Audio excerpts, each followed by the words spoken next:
السلام علیکم ورحمۃ اللہ وبرکاتہ۔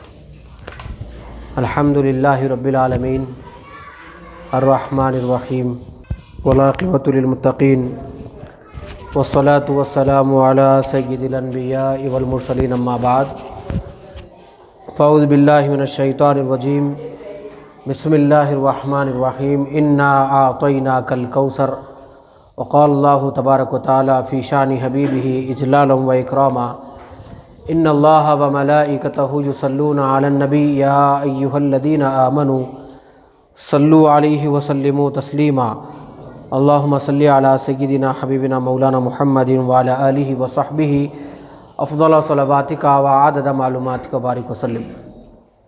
محترم سامعین کرام، اللہ جل شانہ کا بہت بڑا احسان ہے، فضل و کرم ہے کہ اللہ رب العزت نے ہم کو نبی مکرم تاجدار حرم احمد مجتبی محمد مصطفیٰ صلی اللہ علیہ وسلم کی امت بابرکت میں اللہ نے ہمیں پیدا فرمایا ہے۔ گزشتہ جمعہ آپ حضرات کے سامنے کوثر سے مراد حضور اکرم صلی اللہ علیہ وسلم کا علم غیب کے حوالے سے دو چار جمعے آپ حضرات کے سامنے مختصر سی گفتگو عرض کرنے کی سعادت حاصل کی گئی تھی۔ اب انشاءاللہ تعالی آج کا کوثر کا آخری معنی جو مراد لیا گیا ہے، یوں تو بہت سے معنی ہیں، لیکن ہماری جمعہ کا آج کا یہ کوثر کی آخری ٹاپک ہے کہ علماء کرام ارشاد فرماتے ہیں کہ انا اعطیناک الکوثر، کہ محبوب ہم نے آپ کو کوثر عطا فرمایا، یعنی ہم نے آپ کو شفاعت عظمیٰ سے سرفراز فرمایا۔ حضور اکرم صلی اللہ علیہ وسلم کو اللہ تبارک و تعالیٰ نے شفاعت عظمیٰ، مقام محمود عطا فرمایا۔ یہ کوثر سے ایک معنی یہ بھی مراد ہے۔ تو اللہ کے پیارے محبوب علیہ الصلاۃ والسلام کو اللہ تبارک و تعالیٰ نے خاص ایک مقام عطا فرمایا۔ دیکھیے، اب میں آپ کو جو مثال دے رہا ہوں جسٹ سمجھانے کے لیے بول رہا ہوں۔ مثالیں دی اس لیے جاتی ہے سمجھانے کے لیے، ورنہ آپ مثال کو لے کے آگے جائیں گے تو بات پھر جو ہے غلط موڑ میں چلے جائے گی۔ مثال دے رہے ہیں، سمجھانے کے لیے مثال دے رہے ہیں۔ کسی بھی جو ہے نا ملک کا جو پی ایم ہوتا ہے یا سی ایم ہوتا ہے، کوئی بھی ہوتا ہے، وہ اپنے خاص ایک مشیر مقرر کرتا ہے، اپنے بعد ایک خاص سیکیورٹی چیف سیکرٹری بولیے، کسی بھی بولیے آپ، ایک خاص بندہ ہوتا ہے۔ تو اس خاص بندے کو وہ اپنی جانب سے کچھ چیزوں کی پرمیشن دے رکھتا ہے کہ آپ یہ چیزیں کر سکتے ہیں، آپ کو میری طرف سے اجازت ہے، اس کو آپ کر سکتے ہیں۔ اور جو ہے اگر آپ کسی کے بارے میں اگر مجھے بتائیں گے کہ فلاں بندے کا کام ہے کر دے، تو چونکہ میں بندے کو نہیں دیکھوں گا، آپ کو دیکھ کے اس کا کام کر دوں گا۔ ایسا ہوتا ہے نا بھائی، کوئی ایریا کا ایم ایل اے ہے، ایم پی ہے، کوئی بھی ہے، اس کا ایک خاص بندہ ہوتا۔ ہم بھی کیا کرتے ایم ایل اے سے کام نکالنے کے لیے؟ اس کے سیکریٹری کو پکڑتے، پہلے اس کے سیکریٹری کو پکڑ کے جاتے، اس کے پاس بولے بھائی آپ خاص آدمی ہیں، ہمارا کام کرا دیجیے ان کے پاس۔ تو جب وہ خاص آدمی جا کے ایم ایل اے کو بولتا ہے کہ یہ میرا بندہ ہے، فلانا فلانا اس کا کام ہے، اس کا کام کر دیجیے، تو چونکہ جو نا ایم ایل اے بھی کیا کرتا، دیکھیے آنے والے کو نہیں دیکھتا، کون ریفرنس لگا کے بول رہا، کس کا ریفرنس لگایا گیا، کس کا واسطہ لگایا گیا بیچ میں، اس واسطے کو دیکھ کر وہ آنے والے کے کام کو پورا کر کے بھیج دیتا۔ ایسا طریقہ ہوتا ہے۔ تو ایم ایل اے بھی کیا کرتا، کچھ چیزوں کی پرمیشن دے کے رکھتا اپنے سیکریٹری کو کہ آپ یہ کر سکتے، یہ نہیں کر سکتے، کر سکتے نہیں۔ اس کو ہی بولتے، دیکھیے شفاعت اس کو ہی بولتے، یعنی کسی کے بارے میں اللہ کے حضور جا کے اس کی سفارش کرنا، اس کو شفاعت یعنی کہنا کہ مولا یہ بندہ ہے، اس کو دوزخ سے نکال کے جنت میں ڈال دے، اسی کو شفاعت بولتے۔ اور حضور اکرم صلی اللہ علیہ وسلم کو اللہ تبارک و تعالیٰ نے ایک مقام عطا فرمایا۔ میں آپ کو سمجھانے کے لیے مثالیں دے دی، آپ کافی ہے۔ حضور اکرم صلی اللہ علیہ وسلم کے کئی مقامات ہیں۔ آپ کو علم غیب دیا گیا، آپ کو نور بنایا گیا، آپ کو بشر بھی بنایا گیا، آپ کو کثرت سے معجزات دیے گئے، جی آپ کے مقام کو بلند بالا کیا گیا۔ یہ ساری تعریفیں آپ دنیا میں دیکھیے سرکار کی، ایک سرکار کی تعریف، ایک سرکار کا مقام آپ میدان محشر میں دیکھیں گے۔ میدان محشر میں حضور کا ایک خاص مقام و مرتبہ دیکھیں گے آپ، وہ یہ ہے کہ حضور اکرم صلی اللہ علیہ وسلم کو اللہ تبارک و تعالیٰ مقام محمود پہ بٹھائے گا اور شفاعت عظمیٰ آپ کو نصیب فرمائے گا۔ وہ شفاعت عظمیٰ کے ساتھ حضور اکرم صلی اللہ علیہ وسلم اپنی ساری امت کی بخشش کروائیں گے. اللہ کے حضور دعا کریں گے مولا میری امت کو معاف فرما، میری امت کے یہ گناہ ہیں، اس کے گناہ کو معاف فرما. اس طرح سے اللہ تبارک و تعالی حضور کی شفاعت کی وجہ سے کئی گنہگار ہم جیسے بیکار ناکارہ لوگوں کو، جو جن کا فیصلہ ہو چکا ہوگا یا فیصلہ ہونے والا ہوگا، ہم جیسے ناکار لوگوں کو حضور کی شفاعت کے صدقے میں اللہ تعالیٰ جنت میں داخل کر دے گا. اسی لیے ہمیشہ حضور کی شفاعت کی دعا مانگتے رہیے. اس لیے دعاؤں میں مرحومین کے لیے کہا جاتا ہے کہ آپ کو سرکار کی شفاعت نصیب ہو. ٹھیک ہے، آپ کو سرکار کی شفاعت نصیب ہو، اسی لیے بار بار دعا کے لیے کہا جاتا ہے. تو شفاعت جو ہے نا وہ آقا علیہ الصلوۃ والسلام کریں گے. آپ آیت الکرسی پڑھیے، اللہ لا الہ الا هو الحی القیوم من ذا الذی یشفع عندہ الا باذنہ. کون ہے جو اللہ کے پاس سفارش کرے الا باذنہ، کسی میں دم نہیں ہے وہاں پر مارنے کی. ہاں الا باذنہ، جسے اللہ حکم دے کہ آپ شفاعت کریے تو وہ برابر بندہ شفاعت کر سکتا ہے. یہ شفاعت اس حوالے سے میں جو کتاب لے کے آپ کے سامنے کھڑا ہوا ہوں، جس طرح ہمارے بھائیوں نے علم غیب کے حوالے سے شوشے اٹھائے ہیں، اسی طرح شفاعت کے حوالے سے بھی شوشے اٹھائے ہیں. اور شوشے یہ اٹھائے کہ حضور شفاعت نہیں کر سکتے، حضور کو اختیار نہیں دیا گیا، حضور یہ نہیں کر سکتے، وہ نہیں کر سکتے. یہ سارا جو نا ٹھیکہ یہ لوگوں نے لے کے بیٹھا ہوا ہے کہ حضور کو کیا ملا کیا نہیں ملا. ساری پرابلم یہ لوگوں کے پاس ہی ہے، اور وہ بھی ان سے پرابلم ہے جن کا کلمہ پڑھ کے مسلمان ہوئے. ہاں کتنی تعجب کی بات ہے نا میرے بھائی. پرابلم تو اپنے آپ سے ہونا چاہیے کہ میں کتنا بڑا گنہگار ہوں، اپنے گھر والوں سے ہونا چاہیے کتنے بڑے بے وفا لوگ ہیں، اپنے محلے والوں سے ہونا چاہیے جن لوگوں نے دغا بازی کی ہے، اپنے باس سے ہونا چاہیے جس نے پروموشن روک کے رکھا ہے. کسی سے پرابلم نہیں ہے، جس کا کلمہ پڑھے اس نبی سے پرابلم ہے.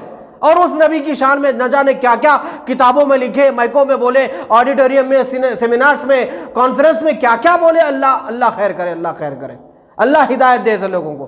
تو یہ لوگوں نے بھی اس ٹاپک کو جو نا سیریس بنایا کہ حضور شفاعت نہیں کریں گے معاذ اللہ، حضور کو وہ اختیار نہیں دیا گیا، نہیں دیا جائے گا.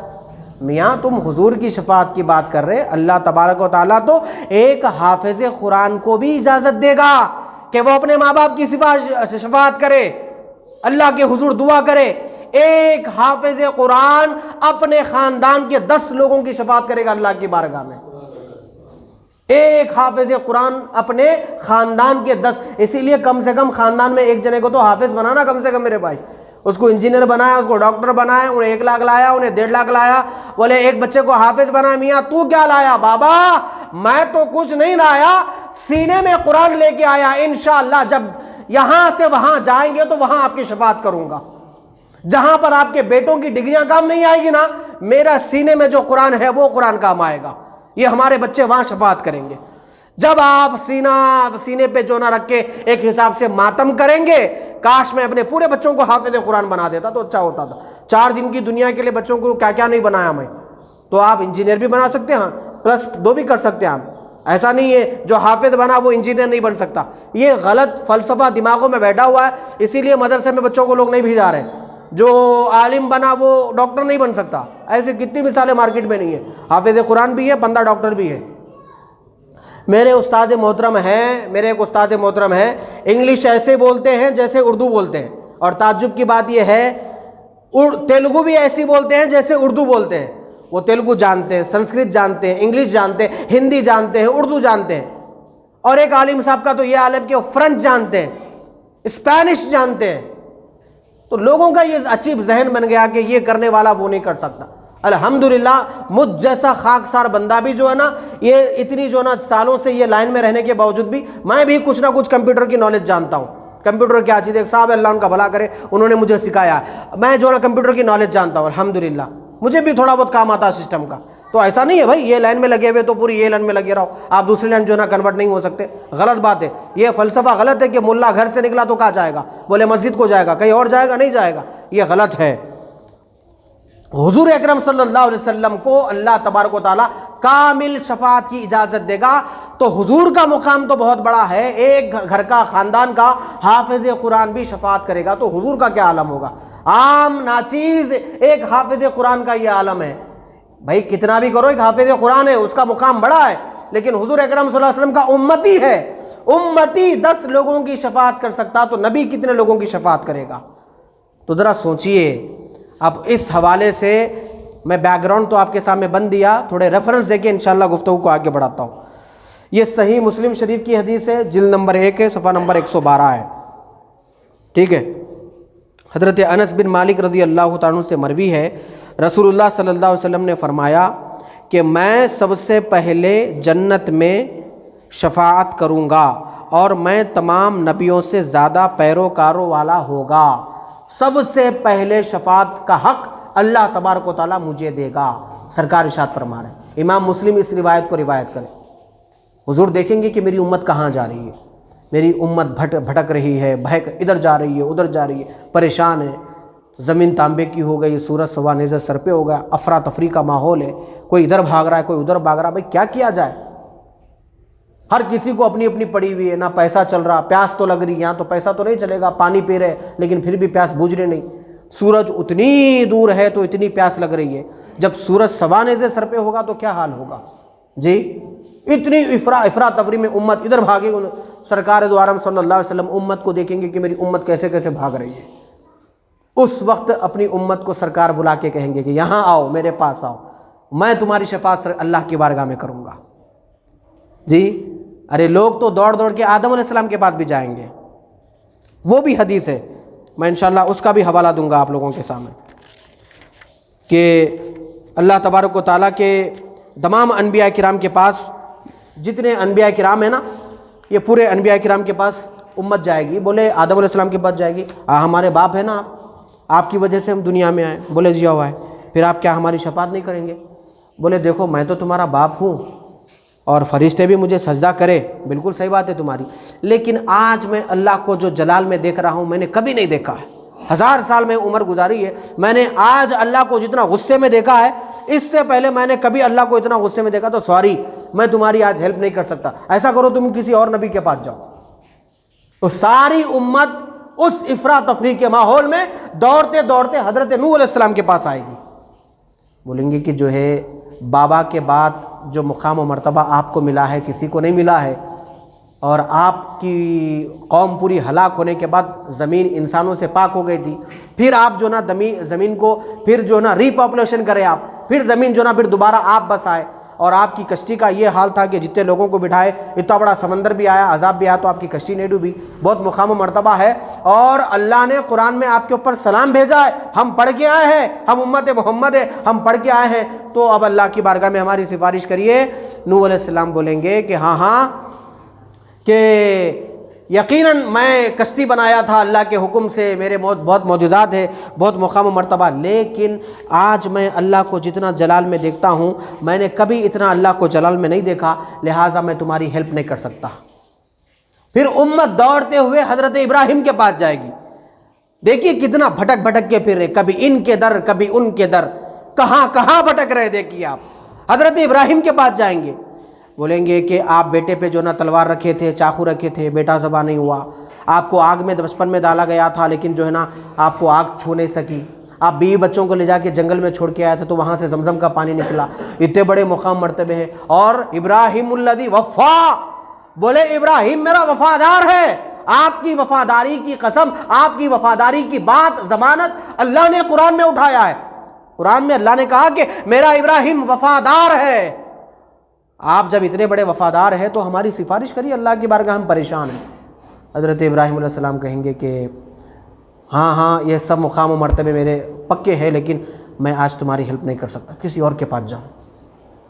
دوڑتے دوڑتے حضرت موسیٰ کے پاس آئیں گے. لوگ کہاں بھٹک رہے ہیں جی؟ اچھا آپ یہ بولیے مجھے، ایک میں تو جو نا یہ سوچا تھا کہ یہ بات میں اس وقت بولوں جب ساری مسجد بھری ہوئی ہو، لیکن آپ کے حصے میں بات آ گئے تو میں بول رہا ہوں. چلیے جو محروم رہ گئے وہ محروم رہ گئے، جتنے ہیں ان آپ کے حصے میں بات آ رہی سن لیجیے. آپ یہ بولیے، آپ کا یقین ہے نا بھائی، آپ کا ایمان ہے، آپ کا یقین ہے، ہم صبح شام کیا کر رہے ہیں اللہ کو معلوم ہے نہیں ہے؟ بولیے آپ کا یقین، بولیے زور سے بولیے. ہاں تو HR کو، مینیجر کو جو ہے نا، اور اسکول کے پرنسپل کو، ٹیچرز کو جو ہے نا اٹینڈنس لینے کی ضرورت پڑتی کہ بندہ آیا کہ نہیں آیا. ہوم ورک کا جو ہے نا پورا ایک نوٹ بنانے کی ضرورت پڑتی کہ بندہ لکھا کہ نہیں لکھا. یہ سب ہم کو ضرورت پڑتی، کیا اللہ کو ضرورت پڑتی ان چیزوں کی؟ ہاں. پھر یہ کیوں بھائی میدان محشر کیوں، یہ نبی کن جاؤ، یہ نبی کے پاس، یہ سب کیوں ہو رہا ہے؟ یہ کیا ہے؟ یہ تو وہ لوگوں کے لیے ہوتا جس کو معلوم نہیں ہے کہ آگے کیا ہونے والا ہے. لیکن اللہ کو تو سب معلوم ہے کون نمازی ہے کون بے نمازی ہے. لاجیکلی بات بول رہا ہوں میں آپ. اللہ کو تو معلوم ہے کہ کون جنتی ہے کون دوزخی ہے. پھر ان کے پاس جاؤ، ان کے پاس جاؤ، ان کے پاس جاؤ. اچھا پھر یہ بھی ہے اتنے سب جانے کے بعد بھی پھر پل صراط کا راستہ ہوگا، لوگ کٹ کٹ کے جہنم میں گریں گے. پھر یہ بھی ہے پل صراط کا راستہ کیوں بھائی؟ آپ ڈائریکٹ بول دیجئے تم جنتی، تم جنتی، تم جنتی. پھر ایک کو بلا کے تو دوزخی، تو دوزخی نہیں بول سکتے اللہ تعالیٰ؟ اللہ کو نہیں معلوم آپ میں کون جنتی ہے؟ اللہ کرے آپ سب جنتی بن جائے. بولیے آمین بولیے. جی آپ سب جنتی بن جائیں انشاءاللہ. اور آپ کے جو ہے نا اس آمین کے صدقے میں اللہ میرا بھی بیڑا پار کر دے. تو جو ہے نا اللہ تعالیٰ چاہے تو کہتا ہے کس کس کو جنتی، کس کس کو جنت میں ڈالنا، کس کو. پھر جب اے میرے مولا تیری بارگاہ میں ہم اس مقدس دن میں دعا کرتے ہیں، جب تجھے سب معلوم ہے یہاں کتنے جنتی بیٹھے ہوئے، کتنے گنہگار بیٹھے ہوئے، کتنے اچھے بیٹھے ہوئے، کتنے جب تجھے سب معلوم ہے تو یہ میزان، ترازو، نام اعمال، ادھر نیکیاں ادھر برائیاں تولے جا رہے. ہاں تولتے کون جی؟ سیٹ کو نہیں معلوم ہوتا، کانٹا پکڑے تو آدھا کلو گوشت ادھر بڑھ کے ہے نا، ایک بوٹی بڑھ کے ہے بول کے. سیٹ نہیں معلوم ہوتا کیا کرتے، ارے گوشت زیادہ چلے جائیں گا بول کے ادھر 500 گرام کا باڑ ڈالتے اور برابر برابر تولتے. سیٹ کو نہیں معلوم ہے. لیکن میرے مولا آپ کو تو سب معلوم ہے ہماری نیکیاں کتنی ہے، ہمارے گناہ کتنے ہیں، بدیاں کتنی ہے. پھر آپ توڑ رہے کیوں ہمارے گناہ کو؟ جی آپ کو جب سب معلوم ہے تو یہ میدان محشر کیوں؟ تو کسی عاشق نے کیا جواب دیا دیکھیے، میاں یہ میدان محشر اس لیے نہیں رکھا گیا معاذ اللہ کہ اللہ کو نہیں معلوم ہے کون جنتی ہے کون دوزخی ہے. یہ ترازو اس لیے نہیں رکھا گیا کہ معاذ اللہ یہ بات نہیں ہے کہ اللہ کو نہیں معلوم ہے کس کی نیکیاں کتنی ہیں کس کی بدیاں کتنی ہے. میاں یہ بات نہیں ہے کہ معاذ اللہ اللہ کو نہیں معلوم ہے کہ پل صراط میں سے کون کٹ کے گرے گا کون بچ کے چلے جائے گا. بات یہ نہیں ہے. میدان انعقاد بزم محشر کا فقط اتنا سبب ہے کہ وہاں مصطفیٰ کی شان دکھائی جانے والی ہے، اس لیے میدان محشر کو سجایا گیا ہے. جی ورنہ اللہ کے لیے ضرورت نہیں ہے کانٹا لگانے کی، ترازو لگانے کی. اللہ کے لیے ضرورت نہیں ہے کہ آپ کو میزان پہ چلایا جا رہا ہے. اللہ کے لیے ضرورت نہیں ہے آپ کا رجسٹر کھولا جا رہا ہے باضابطہ اور بولے جا رہے ہیں کہ کس کی زمین ہڑپے تھے، کس کو گالی دیے تھے، کس کے بارے میں بدگمانی کرے تھے، کتنے لوگوں کو ستایا تھا، کتنی نمازیں چھوڑی تھی، کتنے زکوٰۃ کو جو نا لوگوں کا زکوٰۃ کا پیسہ ہڑپ کے کھا گیا تھا. یہ سب بولنے کی ضرورت نہیں ہے. وہاں تو بتانا ہے شان محمدی، اسی لیے میدان محشر کو سجایا گیا. اب امت بھاگ بھاگ کے موسیٰ علیہ السلام کے پاس آئی. بولے موسیٰ آپ تو کوہ طور پہ جا کے اللہ سے بات کرے. جی آپ ہماری شفاعت کریے. اللہ تو آپ سے بات کرا، کلیم اللہ بولتے آپ کو. حضرت موسیٰ علیہ السلام نے کہا کہ ہاں میں کلیم اللہ ہوں، اللہ سے میں بات کرتا ہوں اور میں جو ہے نا اپنی لکڑی اپنا عصا ڈالتا ہوں تو وہ سانپ بن جاتی ہے. اللہ نے مجھے بہت معجزات دی ہے، پتھر پہ مارتا ہوں تو چشمے نکلتے ہیں. یہ سب باتیں کریکٹ ہے، لیکن جو ہے نا میں آج تم لوگوں کی ہیلپ نہیں کر سکتا. آپ لوگ ایسا کرو کسی اور کے پاس جاؤ. پھر سب مل کے حضرت عیسیٰ علیہ السلام کے پاس آئیں گے. یہ دیکھو آپ میدان محشر میں دنیا میں کیا بولے، میاں اللہ سے مانگو، اللہ سے مانگو، اللہ سے مانگو. یا حدیث شریف میں آ رہا اتنے نبیوں کے پاس پھر رہے، کسی ایک کو بھی خیال نہیں آیا اتنے بندوں کے پاس پھرنے کے بجائے ڈائریکٹ اللہ کے پاس جائیں گے بول کے.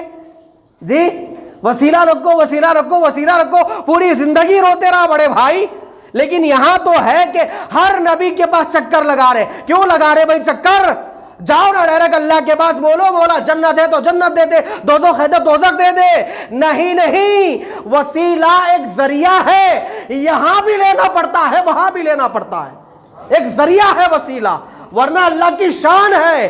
اللہ تو بغیر وسیلے کے بھی دعا قبول کرتا ہے، لیکن پھر بھی اللہ نے وسیلوں کو بنا کے رکھا ہے. پھر بھی اللہ نے وسیلوں کو بنا کے رکھا ہے. تو وہاں بھی سارے نبیوں کے پاس گھومنے کے بعد حضرت عیسیٰ کے پاس آئیں گے. بولے آپ مردوں کو زندہ کرے تھے، ہاؤ کرا تھا. آپ جو نا مٹی کے پرندے بنا کے پھونک مارے تو جو نا پرندہ جان آ کے اڑ گیا تھا. بولے ہاؤ کرا تھا. پھر ہم یہ بھی سنے کہ آپ زندہ اٹھا لیے گئے، پھر بعد میں بھی پلٹ کے آئے. بولے ہاؤ جیو جیو. پھر ہماری شفاعت کر دو، ہم اللہ تعالیٰ پریشان ہیں. حضرت عیسیٰ علیہ السلام بولے آج تمہاری شفاعت میں نہیں کوئی نہیں کر سکتا، کیونکہ آج رب العالمین بہت جلال میں ہے۔ ہاں اگر کوئی شفاعت تمہاری کر سکتا ہے تو ایک ذات ہے، ایک ہستی ہے جو تمہاری شفاعت کر سکتی ہے، وہاں جاؤ گے تو پھر پلٹ کے واپس نہیں آؤ گے، تمہارا بیڑا پار ہو جائے گا۔ بولے کون ہے؟ بولے جاؤ محمد عربی کے در پر، جاؤ آمنہ کے لال کے پاس، وہاں جاؤ اور شفاعت کی جو ہے نا بھیک مانگو، تم کو شفاعت برابر نصیب ہوگی۔ اب امت دوڑتے ہوئے وہاں سے نکلے گی، اور یہ بات سنو میرے بھائیوں، وہاں امت حضور کے پاس جانے سے پہلے ہی حدیث شریف میں آتا ہے، امت کو آتا ہوا پریشان دیکھ کر خود نبی پہل کر کے فرمائیں گے ارے ادھر آؤ انا لہا، میرے پاس آؤ میں تمہاری شفاعت کروں گا، سرکار ارشاد فرمائیں گے۔ جی امت ابھی بولی نہیں آ کے، جس طرح نبیوں کو جا کے بولی تھی کہ ہماری شفاعت کرو، امت ابھی سرکار کو بولی نہیں آگے، لیکن سرکار پہلے سے بول رہے ہیں کہ میں تمہاری شفاعت کروں گا، میں تمہاری شفاعت کروں گا، میں تمہاری شفاعت کروں گا۔ اب اگر ایلیجبلٹی دیکھنا ہے کہ سرکار کس کی شفاعت کریں گے تو وہ کرائٹیریا ہے، باضابطہ دیکھنا پڑے گا کہ آپ بھی شفاعت کریں گے، آپ کی کریں گے۔ جو ماں باپ کا فرما بردار ہوگا انہیں ایگزٹ ہے، ایلیجبل نہیں ہے، انہیں اس کی شفاعت نہیں ہوگی۔ جو شرابی ہوگا اس کی شفاعت نہیں ہوگی۔ ہاں اگر ہمارے پاس یہ پرابلم ہے تو سوری، لیکن حقیقت بولنا پڑے گا آپ لوگوں کو۔ ایک باضابطہ فہرست ہے کس کی شفاعت کریں گے، کس کی نہیں کریں گے، وہ فہرست لگی ہوئی ہے حدیثوں میں۔ اگر آپ کو دیکھنا ہے کہ میرا نمبر ہے کہ نہیں ہے تو پھر پہلے اپنے اعمال کو دیکھنا، پھر جا کے نمبر ٹٹولنا۔ جو ماں باپ کا فرما بردار ہے وہ فہرست میں نہیں ہے، آپ کی شفاعت نہیں ہوگی۔ جو صبح شام لوڈ ہے، گاڑی فل لوڈ میں ہے، ان کی بھی شفاعت نہیں ہوگی۔ یہاں جتنا کرنا یہی کر لیجئے، موج مستی، وہاں کرنے کا موقع نہیں ملے گا آپ جی۔ اور جو قتل کرتا ہے قاتل کی شفاعت نہیں ہوگی، اور جس نے حضور اکرم صلی اللہ علیہ وسلم کی شان میں گستاخی کی اس کی بھی شفاعت نہیں ہوگی۔ یہ باتیں میں آپ کو تمام بتا رہا ہوں۔ حضرت انس رضی اللہ تعالیٰ عنہ فرمایا کہ قیامت کے روز سب سے پہلے میں ہی اپنی قبر سے اٹھوں گا۔ ہم سب قبر سے اٹھائے جانے والے، یہ ایمان رکھیے آپ، اور سب سے پہلے قبر سے اٹھنے والے محمد عربی صلی اللہ علیہ وسلم ہیں۔ جب سب لوگ بارگاہ عزت میں اکٹھے ہوں گے تو میں ان کا پیشوا ہوں گا، سب لوگ اللہ کی بارگاہ میں کھڑے ہوں گے۔ اس کی عدالت ایسی ہے کہ کسی وکیل کی وکالت وہاں پر نہیں چلے گی، وہاں سب چپ خاموش، پیاس لگیں گی، پانی کا گھڑا دکھیں گا وہاں پر، تو جا کے فرشتے سے بولیں گے کہ تھوڑا پانی دیجیے آپ۔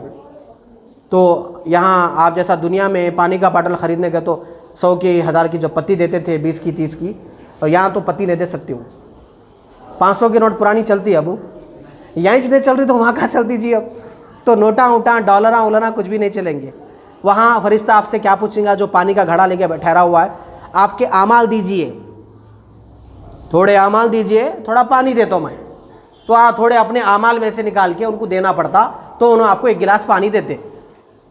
اب اتنی اوپر جو ہے نا سورج ہے، گھر میں اے سی چل رہی، پھر بھی اس کے باوجود بھی گھر میں بولتے کہ جو نا آتے آتے پانی کا باٹل لے کے آؤ، بچے کو بولتے بیٹا پانی کا باٹل لا، مجھے پیاس لگ رہی ہے۔ اے سی میں بیٹھ کے اتنی پیاس ہے کیونکہ تپش وسیع ہے، 44-45 جو نا ڈگری چل رہا ہے، سب سے زیادہ عادل آباد میں چلتا ہے، پہاڑی علاقہ ہے، سعودی عرب میں چلتا ہے، پہاڑی علاقہ ہے جی، باہر کی دنیا میں چلتا ہے، پورے پہاڑی علاقوں میں زیادہ گرمی ہوتی ہے۔ ادھر آپ آگے چلے جائیں تو 40 کلومیٹر پہ بھونگیر ایریا لگتا ہے، وہاں پر بہت بڑا پہاڑ ہے، ایک درگاہ بھی ہے، بہت بڑا پہاڑ ہے، وہاں پر بھی گرمی بہت ہوتی ہے۔ جو پہاڑی علاقہ ہوتا ہے اور سمندری علاقہ ہوتا ہے وہاں گرمی بہت ہوتی ہے، تو اتنی گرمی کا یہ عالم ہے کہ پانی پانی بول رہے ہیں، تو سوچیے آپ زمین جو نا تانبے کی ہوگی اور سورج سوا نظر سر پہ ہوگا تو وہاں کیا حال ہوگا، اور وہاں فرشتوں کو آپ کو اعمال دینا ہوگا۔ اسی لیے بول رہے ہیں میرے بھائی کہ اعمال فری میں اگر مل رہے تو لے لو۔ ہم کیا بولتے ہیں؟ سبحان اللہ بول کے اعمال لے لو، الحمدللہ بول کے اعمال لے لو، اڑتے بیٹھتے بسم اللہ بولو اعمال لے لو، حساب کتاب سے بچو، اس لیے ہم بولتے ہیں۔ لیکن ہمارے زبان پہ ہمیشہ گانے ہیں، لیکن نہ کبھی سبحان اللہ، نہ کبھی ماشاء اللہ، نہ کبھی الحمدللہ۔ انا آتے نا کتنا سورہ ہے جی؟ 3 آیتیں، انا اعطینا کل کوثر فصلی لربک وانحر انا شانک هو الابتر۔ کتنی دیر میں پڑھا میں؟ 1 منٹ نہیں ہوا، لیکن کروڑوں فائدے۔ کون سے مذہب میں اتنے فائدے؟ ارے قل هو اللہ احد اللہ الصمد لم یلد ولم یولد ولم یکن له کفوا احد، بھائی 3 بار پڑھ لو، پورے قرآن پڑھنے کا ثواب ہے۔ آج ثواب گنا رہے ممبر رسول پہ علماء ٹھہر کر، میاں یہ پڑھے تو یہ ثواب ہے، وہ پڑھے تو وہ ثواب ہے۔ ارے رمضان میں تو حد ہو گئی، 1 فرض پڑھو 70 فرض پڑھنے کے برابر ثواب ہے۔ اتنا 700 گنا تک بڑھایا جا رہا ہے، یہ پڑھو وہ پڑھو وہ پڑھو یہ پڑھو، ثواب ثواب ثواب، صبح سے شام تک ثواب گنا رہے، لیکن آج ہم کو ثواب کی ضرورت محسوس نہیں ہو رہی۔ نوکری کرو نوکری کرو نوکری کرو بول کے ماں باپ بولے تو ہم کو محسوس نہیں ہوئی، لیکن جب ہماری شادی ہو گئی، اب جب بیگم آئے، بچے ہو گئے، انہوں بولے بچے کو پیمپر لانا ہے، بچے کو جو نا یہ پاؤڈر لانا ہے، بچے کو دوا کھلانا، اب جب محسوس ہوا کہ میرے کو کما کے بچانا چاہیے تھا جوانی میں، جو کمایا میں خرچہ کر دیا، جاب کرو بول تو نہیں کرا، جب احساس ہوتا، یہ احساس کو ریپلیس کر سکتے، ری جوائن جاب کر سکتے، لیکن یہاں سے وہاں جانے کے بعد اب جب وہاں اپنے اعمال کی ضرورت پڑتی تو پلٹ کے اللہ کو جا کے یہ نہیں بول سکتے اے اللہ پھر ہم کو راحت نگر کی زمین پہ پیدا کر دے، ہم دوبارہ جا کے نیک اعمال کر کے لے کے اب اتنے بھسے نیک اعمال لے کے آئیں گے، وہاں سے ایگزٹ نہیں ہے بھائی صاحب۔ پھر آپ بولیں گے پھر راحت نگر میں پیدا ہوتا ہوں، پھر جو نا گلی میں پڑھتا ہوں، پھر اعمال کرتا ہوں، پورے 5 نمازاں پڑھتا ہوں، 100 قرآن پڑھتا ہوں، اب وہاں جانے کے بعد پھر آپ کو آنے کے لیے جگہ نہیں رہے گی۔ یہ دنیا ہے، یہاں کچھ نہ کچھ کر سکتے، وہ آخرت ہے، وہاں کچھ نہیں کر سکتے، جو بھی کرنا ہے یہی کر لیجئے۔ تو یہ شفاعت کے حوالے سے اور بھی تھوڑی گفتگو ہے، میں انشاءاللہ اگر زندگی باقی رہے تو آنے والے جمعہ میں بیان کروں گا، پورے میرے پاس اس کے دلائل ہے، اس کے دلائل کے ساتھ لاؤں گا، کیونکہ یہ ٹاپک کو بھی جو نا لوگ سیریس بنا دیے، اتنی سیریس ٹاپک نہیں تھی۔ حضور شفاعت کریں گے، ہم سب کی اللہ سے دعا ہے پروردگار عالم ہم کو شفاعت کا حقدار بنا میرے مولا، اور جتنے لوگ یہاں بیٹھے ہیں میرے مولا، بشمول میرے زندگی میں جانے انجانے میں جو بھی گناہ ہو رہے ہیں میرے مولا، ہمارے گناہوں کو معاف فرما دے، اور اس وائرس کی وجہ سے جتنے لوگ پریشان ہیں میرے مولا، اس وائرس کا خاتمہ فرما دے، ہم سب کی جان و مال کی حفاظت فرما۔